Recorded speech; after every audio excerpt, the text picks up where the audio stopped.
not only have the leaders of Black Lives Matter been living it up in a £4.5 million mega mansion, but it's been revealed the organisation's co-founder, Patrisse Cullors, has used charity funds to pay friends and family inordinate amounts of money. Cullors resigned from BLM last month amid a wave of scrutiny over the charity's finances, and recent tax findings show that her brother, Paul, pocketed the equivalent of more than £680,000 for apparently providing security services to the foundation. BLM also paid nearly £785,000 to a company owned by Damon Turner. He just happens to be the father of Cullors' child, and that was to, quote, help produce live events and provide other creative services. Well, the US media superstar Megyn Kelly has been across the story for us from the start, and she's here now to provide the latest. Megyn, this is mind-blowing stuff. BLM can't be taken seriously as an organisation anymore, can it? They look like a bunch of charlatans. I think you're missing the headlines. Patrisse Cullors is a genius. This woman's a genius. You and I need to go work for BLM. All right? We could be mega millionaires within 6 months, as long as we toe the party line. If the brother, he gets all the dough. The father of her child gets a bunch of dough. The earlier reporting was that she's got an ex-wife, or a wife who's in Toronto, who's involved in some sort of $6 million mansion there, and she has her other $6 million BLM mansion in California. This is in addition to the 4 homes that Patrisse Cullors has in her own name. God bless her. You know, if you can get away with it, you go for it, because if you got enough donors who are still dumb enough to donate to this organization, this Black Lives Matter Global Network Fund, then you should spend it, because they're too stupid to catch on, because the news is everywhere. You know, I'll give a pass to the original donors, who I think hearts were in the right place. But at this point, if you don't know that the BLM Global Network Fund is a fraud, you haven't been paying attention. They're under investigation in at least 8 states. Their charitable organization status has been revoked in at least 8 states. Their personal, civil, or criminal liabilities being threatened in a couple of others. I mean, this is a massive fraud that's coming to light, and it happens in a lot of cases where we see some sort of national crisis, a panic, and then good-hearted people rush to sort of do something about it. And then the money is not overseen well, it's misspent, it's exploited by people who are dishonest brokers like Patrisse Cullors, and so it goes. But of course, Megyn, anyone who dared raise any issues about the corporate governance of Black Lives Matter were immediately accused of being racists. Well, including the author of the New York Magazine piece that exposed the $6.3 million mansion in California, who they came after saying he's a racist. And the guy's like, I'm black. Where is this going? I'm just trying to do an honest report. But what you see in the Patrisse Cullors case is a pattern of obfuscation. Okay, first she comes out and she says, I never used $1 of the BLM donations for personal gain. Not $1. And by the way, they tried to keep their tax filings private for a while, and then they were exposed. Now we see in the tax filings that she did use her own the BLM money for personal gain and was forced to reimburse BLM for it. She had the son's birthday party there. She had another function there.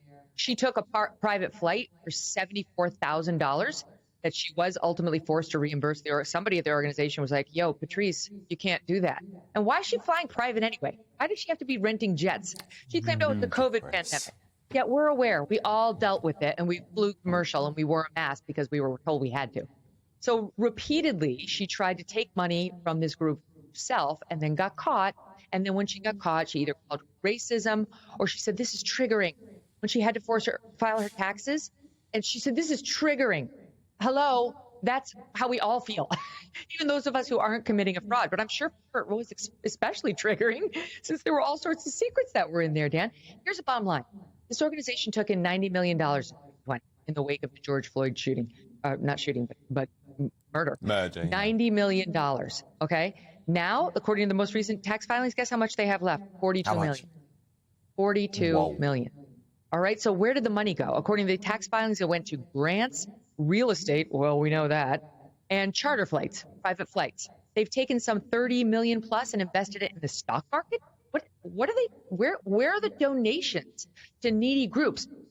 Black family representatives of those who have been killed by police and who have joined this group in good faith have spoken out repeatedly saying, Where's the help to my community, to my family, to my church? Why is Patrisse Cullors living in 4 different homes, not including the BLM mansion in California and the one up in Toronto, and taking private flights on my behalf? And my community hasn't seen a dime. This is criminal. Honestly, it's morally wrong. And she's lucky if it stops at being exposed as a fraudster, because this actually could wind up in criminal penalties if it gets much worse for her. Do we have any idea, Megyn, of how much money she has from these BLM funds? Because she's resigned from the organisation, right? But as you say, it's still swimming in cash, and presumably she's got enough money never have to work again. 100%. And by the way, so does her brother, and so does her baby daddy, and so did there's a whole list of people who've got a lot of money thanks to Patrisse. But let me put it to you this way. There's not the average person who can afford $74,000 for a private flight. So how did she reimburse Black Lives Matter for all of that money? Where'd she get her $74,000 from for just on the, just came up an expense that she needed on top of her 4 houses. And on top of that, there were reports that she was looking to buy property at this place in the Bahamas where Tiger Woods goes and Justin Timberlake goes. And I know that place. My husband and I have gone there on vacation, and we rent. And we don't buy because we cannot afford a place at this location where she was looking to purchase. So Patrisse Cullors has got a lot of money, millions of dollars. And so far as I can see, she's done very little to actually earn it. She doesn't have a big career in investment banking or law, what have you. She's got her connection to BLM. She was one of the founders. And while she stepped down from the board and denied all wrongdoing and said she reimbursed BLM for the personal expenses, the question remains, where did she get this money from? Well, of course. How could she afford all those things? And Megyn, let's also just remember how intellectually dishonest all of this is, given that BLM sold itself as an anti-capitalist organisation that wanted to defund the police. I mean, this woman is obsessed with capitalism. That's all she cares about. Money, money, money. Absolutely right. It's so funny to hear her justify the $6.3 million mansion in California by saying, well, we needed it. But you remember in that instance when they found out that it was going to be outed by New York Magazine, first they said, how can we kill it? We got to kill the story, kill it. Then they said, what can our spin be? Can we be a security house? No, well, we've already been filmed on YouTube many times in front of it. That doesn't really jive. So maybe we can say, oh, it's a creator's home. And Patrisse Cullors is in there like, I'm going to do a video on my first family recipe ever. I'm sure this is what the donors envisioned when they said, let me cut a check to BLM. So Patrisse Cullors can have a pretty backdrop while she talks about her first family recipe ever.